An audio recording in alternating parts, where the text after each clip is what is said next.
Nicole Kidman, the luminous Australian actress whose career spans indie darlings to blockbuster epics, is navigating the turbulent waters of marital dissolution with the quiet fortitude that has defined her silver screen personas. In the wake of Keith Urban filing for divorce, a seismic shift after nearly 2 decades of union, Kidman has turned to her most trusted ally, fellow thespian Naomi Watts. This pillar of support, rooted in a friendship that predates their Hollywood ascents, offers not just empathy but hard-won wisdom, illuminating a path through heartbreak's haze. Sources close to the duo reveal that Kidman has been in frequent communion with Watts, their conversations a lifeline amid the emotional maelstrom. She's been calling Naomi a ton to talk out how she needs to cope with the situation, one insider confided, painting a portrait of late-night dialogues where vulnerability reigns. Watts, no stranger to the glare of public scrutiny on private pains, emerges as the sage counselor, her counsel a blend of compassion and candor. Kidman, the Oscar laureate behind The Hours and Moulin Rouge, absorbs these insights with the attentiveness of a student, recognizing Watts' experiential authority. Watts' own romantic odyssey lends gravitas to her guidance. Having weathered high-profile partings from Heath Ledger and Liev Schreiber, unions that unfolded under relentless tabloid telescopes, she embodies resilience incarnate. There has been a lot of advice flowing and Nicole listens because Naomi has been through it herself, the source elaborated, highlighting the reciprocity of their bond. Ledger's untimely loss in 2008, a tragedy that reshaped Watts' world, and her amicable yet arduous separation from Schreiber in 2016, equipped her with tools for triage, how to shield one's core while the world dissects the fringes. For Kidman, whose split from Urban marks her second major marital rupture after Tom Cruise, Watts' playbook is invaluable, a roadmap through the intersection of fame and fragility. Central to Watts' counsel is a philosophy of transparency. Confront the narrative head-on to reclaim agency. Naomi's clever advice has been, to be as honest as can be with the public and just get it out there and over with so fans can process and move on, another confidant disclosed. This strategy echoes Watts' own approach during her divorces, where measured disclosures diffused speculation, allowing space for healing. For Kidman, whose poised public persona often masks inner tempests, this radical candor could be transformative, transforming a tabloid tempest into a testament of strength.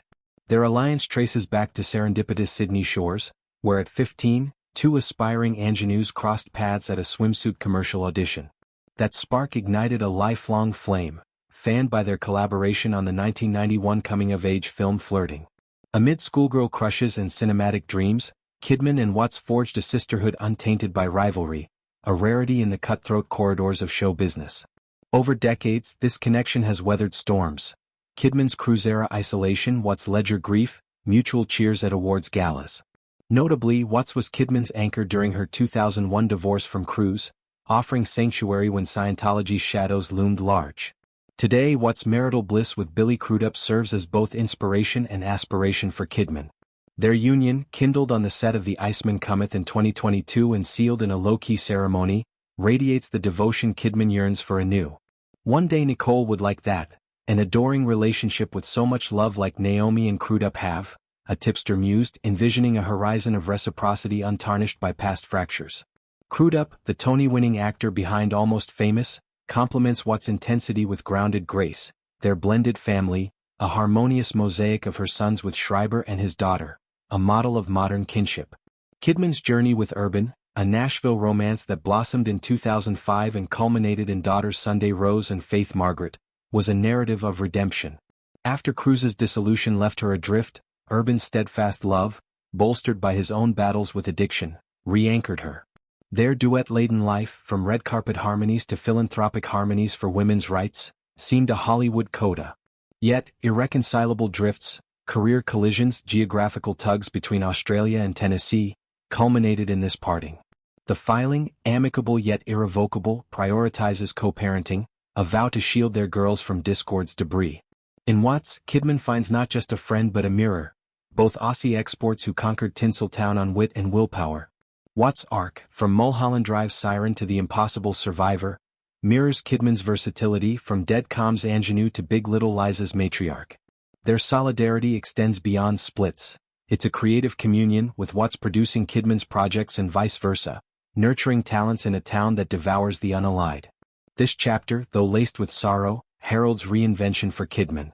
At 58, she's a force, starring in Baby Girl, a thriller that probes power dynamics, and Helming the Perfect Couple on Netflix. Watts' example, that love's second acts can eclipse the first, fuels her forward gaze.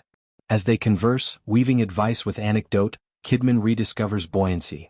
Heartbreak is harbinger of horizons unbound.